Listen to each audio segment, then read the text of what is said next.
back with another video. If you are new here, welcome to my channel. Thank you for tuning in. If you are not new here, my A1 Day One's like, what's good? So let's jump into it. So I just recently touched my 3-year anniversary. Like, yes. So your girl has been out of prison for 3 years. Like, also been amazing. Like, time go by so fast on the outside, but on the inside, it was moving at snail speed. So this is just a video because you guys have been so supportive along the way. Y'all have been so encouraging. Y'all have supported me throughout anything. It don't matter what I post about, what I talk about. Like, y'all in the comments hyping me up, and I appreciate it. I have been a little sick, so that's why I haven't been posting as much as normal. I don't know, like some type of summer cold or whatever, but I feel like crap. But I did want to talk to y'all about where I'm at now. So this is just basically going to be like a mental health checklist, a post check, like just to tell y'all like where I'm at, how I feel about what I've done so far, and what I plan to do in the future. So it's just like a, you know, an update. So as you know, I'm gonna run through a lot of this stuff fast because I've recorded videos about this. So you can check out some of the videos on my channel. If I like talk over something too fast, you're like, hold on, wait girl, I need some more info about that. Everything I'm about to talk about except how I feel about the 3 years and what I plan to do next, everything else will be on my channel. So of course y'all know when I first came home, I'm from Highlands County, Lake Placid, right? And it's like 4 hours south of where I'm at now, but I live in Jacksonville. I relocated to Jacksonville. I ain't have a dollar to my name. I didn't have a place to stay. I went and stayed at a transition house. And a transition house is basically like a house where random felons can go stay after they get out of prison and get themselves on their feet. You know, you got a roommate.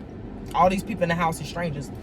And you just pay one flat fee a month for everything, rent, you know, lights, water, everything like that.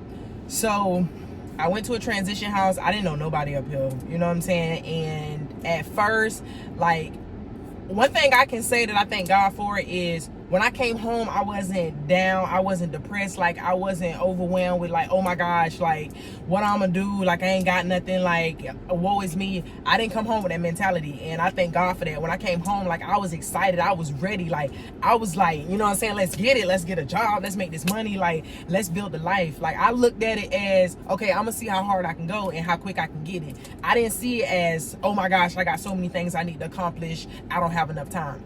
I didn't see it like that. So I came home, and at first, you know, I was putting in applications and stuff. They wasn't accepting them, so I ended up working at a day labor pool, you know, and out there with the men in the sun getting paid every day. And then I got a job at a hair store. Then I got a job as a customer advocate. So I worked my first year and a half, I worked 7 days straight, no days off.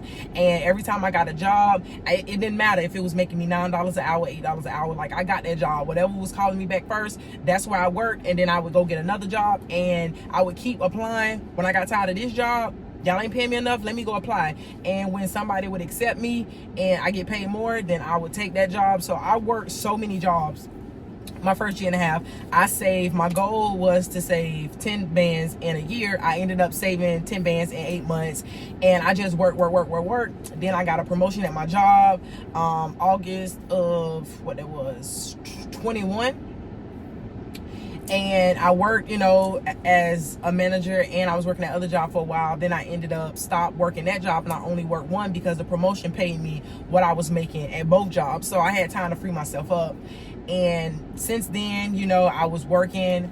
It felt good to finally be able to relax and not stressed out because I didn't have to worry about money. Like the biggest thing that I am just so happy for is the fact that I was saving. Like I wasn't spending no money, I was saving. So I got to the point where it was like such a big relief to know that financially, like I did not have to worry about it. You know what I'm saying? Because all I had was me.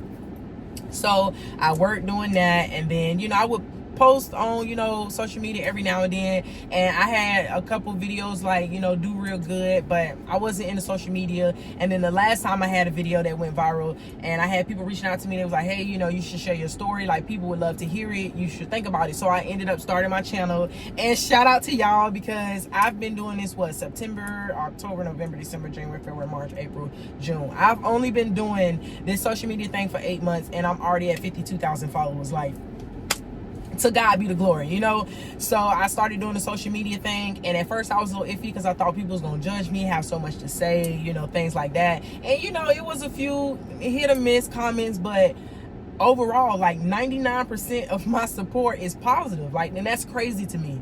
You know, I expected for it to be 50-50. Like, you know, some people like, oh, you're a convicted felon, you're a liar, like, yo, you'll never change, you know, stuff like that. But it's not like that, and I appreciate y'all so much. It's like it's weird to me, you know, because I never thought the world was that good, you know, but y'all showed me that it is, you know. It's people out there that'll support you and root for you, complete strangers that don't want nothing for you. They just invested and they want to see you do good, and I appreciate that. And I did the social media thing. I've still been doing the social media thing, and now we're at 3 years. I went from not having a car, I couldn't find a car. Now I had bought me a 05 Ford Escape, and I drove that for a little while. I was so happy. That thing had 400,000 miles on it, but you couldn't tell me that was not a Maybach. And now I'm sitting in my 2023 Kia Sportage, the XX Prestige trim, like not the little one, the big one. And now I'm sitting in my car. I still have my truck. It's right over there. I'm gonna give it to my mama. She want it. And where do I feel? Like, I am beyond grateful and blessed. And it's not just a money thing. It's not how much money is in my bank account, because I ain't rich, okay? I'm doing this social media thing, but I ain't rich. Your girl still got to work. But to be able to know that financially I'm not in a prison.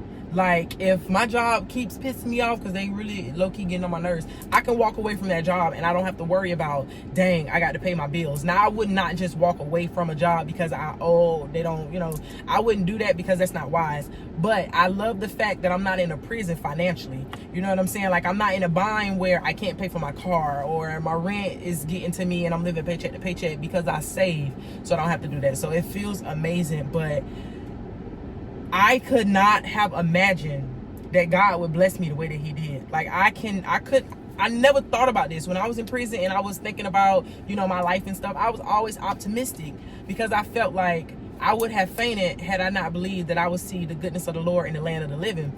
So I knew it couldn't do nothing but get better. Like, I was at rock bottom, so I knew it could get better. And I used to be like, as long as I make $15 an hour at a job, like, I'll be able to do this, and then I can save up this and get me a car, and then I'll be okay, blah, blah, blah. Like, I'm not going to say I put my standards low, but I put my standards like I was comfortable here. So if this was all that I achieved as a convicted felon with no help, if this was all I achieved, then I would have felt like successful. Like, I would have felt, I ain't going to get emotional, but I would have felt like, you know, I did good. And it's like, for God to just like surpass that tremendously, for him to just take the threshold that I put in place and just demolish it. And he's blessed me so much. It's just crazy. So I say that to say this: anybody, if you've been to prison and you watch my channel because you've been to prison, or if you haven't been to prison, because I know a lot of my support has not, if you're in a spot and it's like you feel like you don't see a way out, the first thing you have to do is tell yourself, like, this is the worst it's going to get, and it can only get better. If you believe that it can only get better, it will only get better. You cannot feel like, oh, you know, this is horrible, and what if this happens, and what if this happens? Listen, if you really believe, like, I'm at rock bottom and this is the worst that it can be, it don't matter if you get $1, you up. You know what I'm saying? If you get $10, you up. If your job paying you $10 an hour and you find one that's paying you $12, you up. You get what I'm saying? And I never had the thought where it was like, I needed to be rich. I needed to make $1 million. Like, I need this, I need that. I was okay with putting my bar here, and God demolished it. So I encourage you to believe that God do hear your prayers. Like, I don't care if it seemed like he just sitting up there twiddling his thumbs, blessing everybody, but you listen, he hears. And it is so much greater for a delayed blessing than the ones you get right on time, because the delayed blessings be the ones that he be storing up for years and years. I'm talking about big bag. You talking about chasing the bag. I'm talking about when God delayed, that bag is tripling. You know what I'm saying? And if nothing else, when you're at your lowest point, find joy in that, because joy comes in the morning. So when you hit that rock bottom, I know it's hard, it's stressful, but just remember that joy comes in the morning. Like, troubles don't last always, and that's facts. I would say, out of everything, I worked, I focused, like, I grind, I did what I need to do with God's help, because it was not me. But I will say, I did neglect my mental health a lot. I was so focused on building and being financially stable and making sure that I was good and I didn't have to ask nobody for nothing. Not because I was prideful, but because I'm an able body. Like, I'm an able body, so there's no reason for me to be sitting around asking people. Now, if you're not able, get the help, okay? Go get it. But I was so focused on that I did not think about my mental health. When I was locked up, I read my Bible all the time. I was always in church. I was always praying, thanking God. Like, I was always mentally preparing myself. My anger issues, I was actively dealing with me, you know? And when I got out here, I fell to the wayside. So what I still did is I talked to God every day. Okay, it's not a day goes by that I don't talk to the Lord. It's not a day that goes by that I don't stop and thank him for what he's did, what he's doing. I talk to him constantly, but I don't read my Bible as much. I don't check my mental compass and see where I'm at like I used to, because I used to do that actively. And I don't work on the issues that I knew I had, like my anger management, my depression, my abandonment issues, my commitment issues, my connection issues. I knew I had those issues and I worked on them when I was locked up, and I haven't been doing that. And now I'm to the point where when it comes to connecting to people, I don't know how to do that, because when I was locked up, I did turn a lot of those feelings and emotions off. So I don't know how to do that. Okay, I do have my boyfriend and I do connect with him. Thank God that, you know, I am able to connect with him. But outside of that, I don't. And my social anxiety still get the best of me. So I never feel comfortable going outside. I avoid going places. I will put it off to the last minute. If I know something is at the post office, like, I just will put it off because I don't want to walk in the post office. I don't want to see nobody. I don't want, you know, somebody to have to say something to me. And it's not because I don't like people. It's because I don't know how to connect with people. My social anxieties get the best of me. And it's to the point where I know I probably should go get some help, you know, probably see a therapist and talk it out, because I don't want to be like this. I feel so comfortable in my house and in my room, and I don't like that. When I'm at work, all I want to do is go home and go in my room. All I want to do is go to my apartment. That's all I want to do. I don't think about, oh, let me swerve over here and go get some drinks. Let me call so-and-so and see what they're doing. Like, it's to the point where when people call my phone, like, I don't answer because I just literally don't have any energy to connect. And that is a problem. So for the 3 years I've been home, I am so proud of myself and the progress I've made. But I do have to chastise myself, because I made progress in the physical, but I let go of my emotional, I ain't gonna say my spiritual. I should read my Bible, so I'm gonna add that and stop being prideful. But I let go of my emotional, my spiritual, and my mental. And those are the most important parts. It's not about the physical. Okay, it's not just about being able to pay your bills. It's important, but that's not the only thing. So I do know that I need to tap back into that and start taking that more seriously, because I was very severely depressed. Okay, and depression is a chemical imbalance. It is also a spirit. So if you think about it in the physical, it is a chemical imbalance, and if you think about it in the spiritual, it is a spirit. Okay, and if you know anything about the two, a chemical imbalance can come back at any time.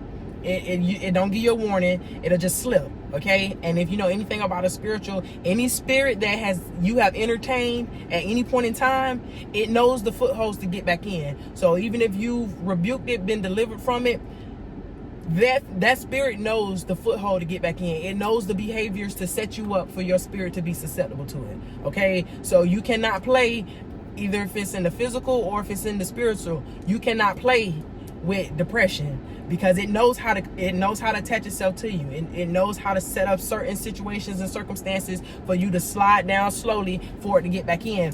And I've had to rebuke it, because I felt that chemical imbalance, and I've also felt in the spiritual where everything will be going good, and it's like I start feeling sad, or I start feeling the lack of energy, and I know the signs of depression trying to take over. And I rebuke you in the name of Jesus. So we will start taking our mental health just as important as we pay these bills, as we go to work. Mental health is just as important. So I am so proud of myself in the 3 years, and now I need to refocus on the inner me, because at the end of the day, what is the world? What is gaining the world if you lose your soul? You know, it's nothing.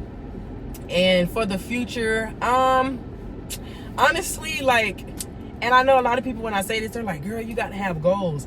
I'm so happy And God just moves to me so much. I just don't really be feeling the need to like plan. Okay, so this year I'm gonna do this, and then I'm gonna do that, and then I'm gonna try to do this and that. Like, of course, I want to be able to not ever work again, but I also feel like God will line that up. He lined everything else up, you know. So my number one goal is to be a motivational speaker. That will happen. That would definitely happen. I want to be able to talk to and encourage as many people as possible, you know. So I'm just happy. I'm just blessed. Like, oh, I got a MacBook Air, the 15-inch. My man bought it for me. Like, he is so sweet, because y'all already know your girl is cheap. So I just got that yesterday. My 3-year anniversary was on the 15th. It just passed. So I got that computer for my anniversary. And y'all know I've been talking about it. If you follow me on Instagram or on Facebook, you already know, like, I was debating for a long time getting that laptop. I'm just so cheap. Like, I just don't know how people give so much money to a person or to a business at one time. Like, I started breaking out in hives. So I was like, I wanted it, but I kept talking myself out of it. And I guess he got tired of hearing me talk myself out of it, because I've been talking about getting a laptop for what, like, probably like 3 months. Okay, and I have yet to buy it and wasn't gonna buy it, and he just bought it for me. So that's so sweet. So I do got my laptop. It's a dark blue. It looks kind of like black, but it's like a midnight blue. But I love it. But I do appreciate y'all. Like, I really do.